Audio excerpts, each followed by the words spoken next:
आप सभी हमेशा इंडियन पॉलिटी की पुस्तक लगातार मुझसे पूछते रहते हैं और बहुत सारे कमेंट भी आए थे कि इंडियन पॉलिटी को लेकर के एक बेस्ट पुस्तक आप लोगों को बताई जाए और बुक रिव्यू किया जाए। तो इंडियन पॉलिटी में जैसा कि आप देखेंगे कि कई सारी पुस्तकें हैं उपलब्ध हैं। बहुत सारे बच्चे ऐसे हैं जो एम लक्ष्मीकांत की पुस्तक पढ़ते हैं। बहुत सारे बच्चे ऐसे हैं जो डी बसु की एक पुस्तक आती है सिविल सर्विसेज के लिए, बहुत ही शानदार पुस्तक है। इसके अलावा सुभाष कश्यप की पुस्तकें आती हैं, हमारा संविधान हमारी संसद, 2 पुस्तकें भी आती हैं। इसके अलावा और भी बुक हैं, जयन पांडे की पुस्तक है। जयन पांडे की थोड़ा सा लीगल क्षेत्र में ज़्यादा प्रचलित पुस्तक है। बेयर एक्ट है, आमतौर पे बेयर एक्ट भी आप लोग पढ़ते हैं। और इसके अतिरिक्त अन्य बहुत सारी पुस्तकें हैं, ओरिएंटेड ब्लैक स्वान में भी आती है। तो आज चर्चा करेंगे टाटा मैकग्रा हिल में, जो आप लोग की बहुत ही परिचित पुस्तक है। आप लोग इसे ज़रूर पढ़ते होंगे और आप जानते भी होंगे, एम लक्ष्मीकांत। इसका 6वां संस्करण है ये और अभी तक का लेटेस्ट है।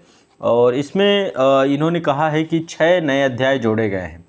तो ये पुस्तक बहुत ही विश्वसनीय रही है और आप लोगों के बीच बहुत लोक प्रचलित रही है। हमेशा छात्र इस पुस्तक को बहुत विश्वास के साथ पढ़ते हैं। इंग्लिश मीडियम में भी पढ़ते हैं, हिंदी मीडियम के छात्र भी पढ़ते हैं। तो निश्चित तौर पे पुस्तक में तो कंटेंट इनफ है, ऐसा नहीं कि कंटेंट में कोई कमी है। परीक्षा उपयोगी बहुत ही शानदार तरीके से कंटेंट अवेलेबल कराया गया है, लेकिन इसमें सब कुछ नहीं है। यदि आप पिछले साल के प्रश्न देखें या सब कुछ देखें तो आप पाएंगे केवल इससे भर काम नहीं होगा, हमें कुछ अन्य पुस्तकों का भी सहारा लेना पड़ेगा। जैसे लाइक सुभाष कश्यप की हमारी संसद एक बार पढ़नी पड़ती है, बहुत अच्छी पुस्तक है वो। और इसके अलावा जो है एक पीएम बख्शी की भी आती है, पीएम बख्शी की पतली सी पुस्तक आती है, वो भी बेयर एक्ट का ही रूप है, उसमें एक्सप्लेन किए गए जितने भी आर्टिकल हैं। वो पुस्तक भी शानदार है, बट इससे काफ़ी काम हो जाता है। लगभग आपका 70% काम एम लक्ष्मीकांत की पुस्तक करती है। लेकिन मेंस में थोड़ा सा कहीं ना कहीं पे इसके पहलू रह जाते हैं, क्योंकि मेंस को ध्यान में रखकर इतना ज़्यादा एनालिसिस नहीं है, फैक्चुअल डेटा है या फिर बहुत ज़्यादा चीज़ें उस तरीके से नहीं दी गई कि बहुत लिंक करके पढ़ाया गया हो। तो ये चीज़ें इस पुस्तक में आप लोग मिस करेंगे। लेकिन इसके बावजूद भी तो ये पुस्तक का 6वां संस्करण है। हर बार लेटेस्ट आता है तो हर बार कुछ नई चीज़ें जोड़ी जाती है, क्योंकि पॉलिटी क्या है, करंट का टॉपिक है और करंट से बहुत सारी चीज़ें अपडेट की जाती हैं। अब जैसे आयोग के द्वारा भी करंट लगातार पूछा जाता है। तो इस बार जो है इसमें जो 6वां आपका ये नया अध्याय है, इसको मैंने जब रिव्यू किया, इसको पढ़ा, तो इसमें पाया कि इसमें नए 6 अध्याय जो इन्होंने जोड़े हैं। एक तो आपका जीएसटी, वस्तु एवं सेवा परिषद, इसका टॉपिक जोड़ा गया है। राष्ट्रीय पिछड़ा वर्ग आयोग ये नया बना है, इसको जोड़ा गया है।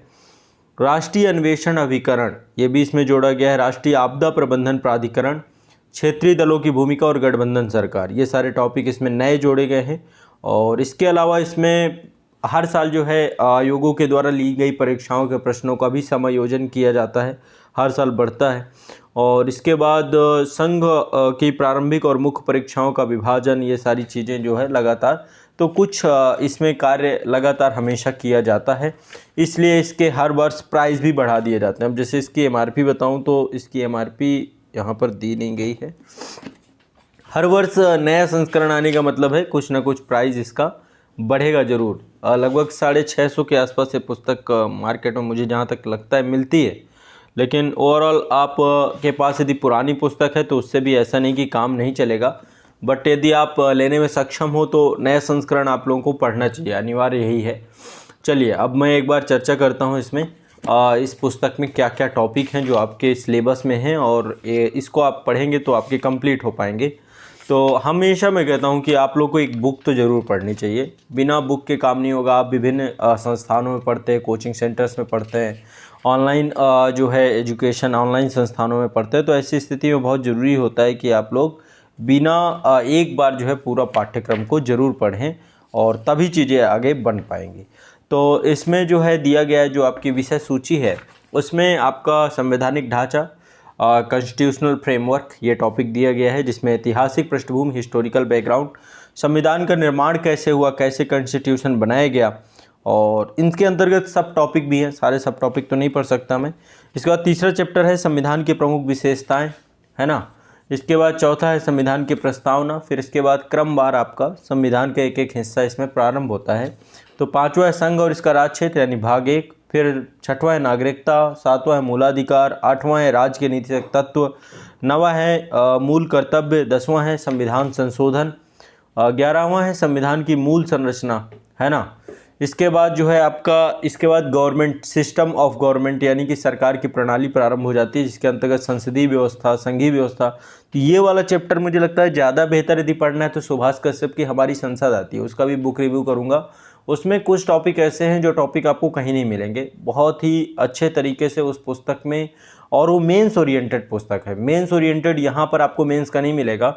और कुछ टॉपिक ऐसे हैं जो डीडी बसु से भी पढ़ने पड़ते हैं। आमतौर पे डीडी बसु की भाषा थोड़ा सा कानूनी हो जाती है, और पुस्तक वो भी निश्चित तौर पे शानदार है। तो यदि आपको ये पढ़ने के बाद, पहले तो आप इसे कंप्लीट करें, और इसे पढ़ने के बाद यदि आप हमारी संसद पढ़ते हैं, और हमारी संसद के बाद फिर आप डीडी बसु को भी थोड़ा बहुत पढ़ लेते हैं, तो आपका काम इनफ हो जाएगा, है ना। भारतीय राज्य व्यवस्था मैंने लगभग 27 से 28 बार पढ़ाई है ना। और स्वयं मैं एक पुस्तक खुद लिख रहा हूँ, तो रेफरेंस बुक के तौर पे बहुत सारी किताबें लेकर चल रहा हूँ। तो मैंने अध्ययन किया है, कई मल्टीपल बुक का अध्ययन किया है, तब जाके मैं आपको इस निष्कर्ष पे चीज़ें बता पा रहा हूँ, ठीक है।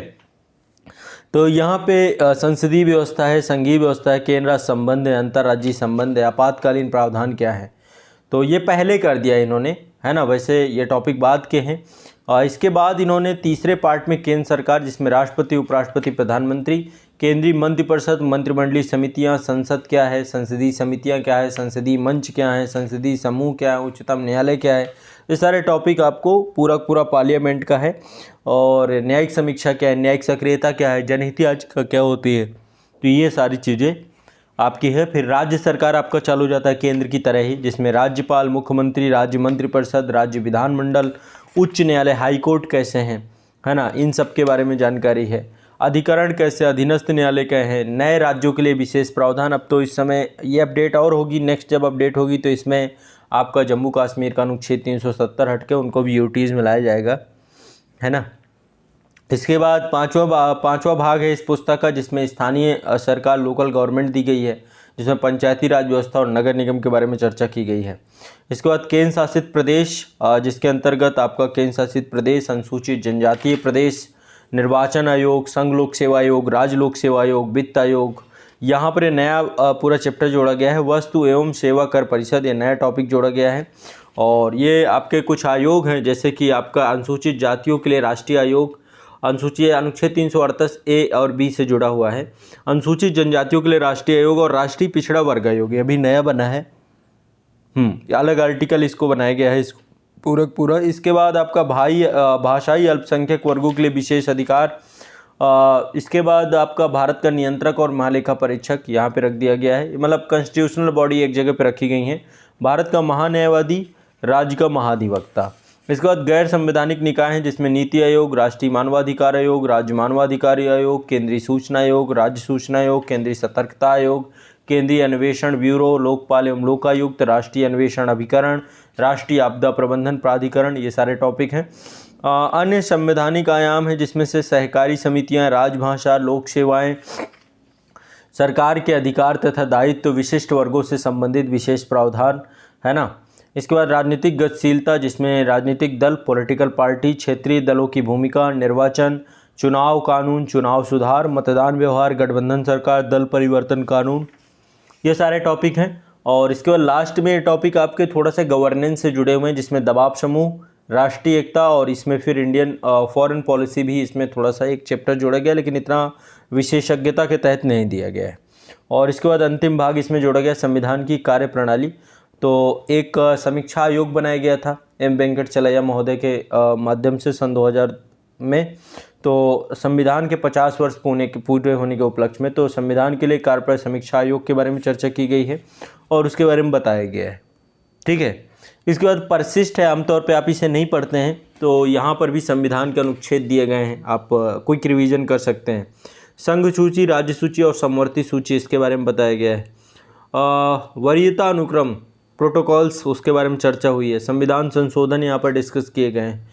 राष्ट्रपति, उपराष्ट्रपति और प्रधानमंत्री, इनके बारे में, राष्ट्रीय आयोग के अध्यक्ष के बारे में चर्चा हुई है। इसके बाद आयोग के प्रश्नों को लेकर के डिस्कस किया गया है। हाँ, इस तरीके से पूरा का पूरा आपको TMH की जो ये बुक है एम लक्ष्मीकांत की, इतने टॉपिक हैं, लेकिन इतने टॉपिक से काम नहीं चलेगा, आपको कुछ बुकें पढ़नी ज़रूर पड़ेंगी, चाहे सुभाष कश्यप की हमारी संसद हो या फिर हमारा संविधान है, यदि आप उसे भी पढ़ें तो बहुत अच्छी पुस्तक है। और डी बसु की पुस्तक भी बहुत ही शानदार पुस्तक है। यदि आप लोगों को समय मिलता है इस पुस्तक को पढ़ने के बाद, इसको एक बार पढ़ने से काम नहीं चलेगा, कम से कम 2 से 3 बार, 3 बार तो कम से कम इसको पढ़ना ही चाहिए, तब जाके इसमें इतना फैक्चुअल डेटा है, बहुत सारे कंटेंट है, तो कंप्लीट हो पाएगा। कोशिश ये करिए जब आप पढ़िए तो इसी पे नोट्स बनाते जाइए साथ साथ, है ना। और जो बुक आप अपने पास रखते हैं, इस बुक को कभी सेल मत करिए, बेचिए मत। रीज़न, क्योंकि आपके इसमें नोट्स हैं, है ना। तो ये बुक पूरा नोट्स का काम करेगी। यहीं पे अंडरलाइन करते जाइए, शॉर्ट नोट्स लगाते रहिए, अपने स्टिक नोट्स लगाते रहिए, यहीं पर पेस्ट करते रहिए। तो यहाँ पे बहुत शानदार तरीके से इसको नोट्स में तब्दील करिए। और जब नया संस्करण आता है तो एक बार मैच कर सकते हैं कि क्या नया है, तो उतने चैप्टर आप फोटोकॉपी करा के इसी पे लगा दीजिए, ठीक है ना। हमेशा नया लेंगे तो फिर काम नहीं हो पाएगा। और जब सिलेक्शन हो जाएगा तब किसी को दे सकते हैं, गिफ्ट कर सकते हैं, अपने लिए रख सकते हैं। संविधान तो हमेशा आपके लिए पढ़ने की ज़रूरत पड़ेगी। तो ये आपकी एक शानदार पुस्तक है। आप लोग पॉलिटी के लिए एम लक्ष्मीकांत की पुस्तक पढ़ सकते हैं, कोई कमी नहीं है इस पुस्तक में। और लेकिन साथ में आपको अन्य पुस्तकें भी पढ़ना पड़ेगा, ठीक है। तो ये रहा बुक रिव्यू का ये संस्करण। नए संस्करण में आप लोग मुझे बता सकते हैं किसी पुस्तक का बुक रिव्यू कराना चाहते हैं, तो मैं उसको पहले पुस्तक में स्वयं खुद पढ़ता हूँ, इसके बाद ही बुक रिव्यू करता हूँ। ये पुस्तक में गलतियाँ कम हैं क्योंकि अब 6वां संस्करण है, तो धीरे धीरे गलतियाँ कम होती जाती हैं। प्रयास यही किया जा रहा है कि इसमें समग्रता आती जाए, तो समग्रता आती जाएगी, ठीक है। चलिए, इसी के साथ मैं आपको नेक्स्ट बुक रिव्यू में मिलूँगा और चर्चा करूँगा, ठीक है। चलिए, बहुत बहुत शुक्रिया, धन्यवाद।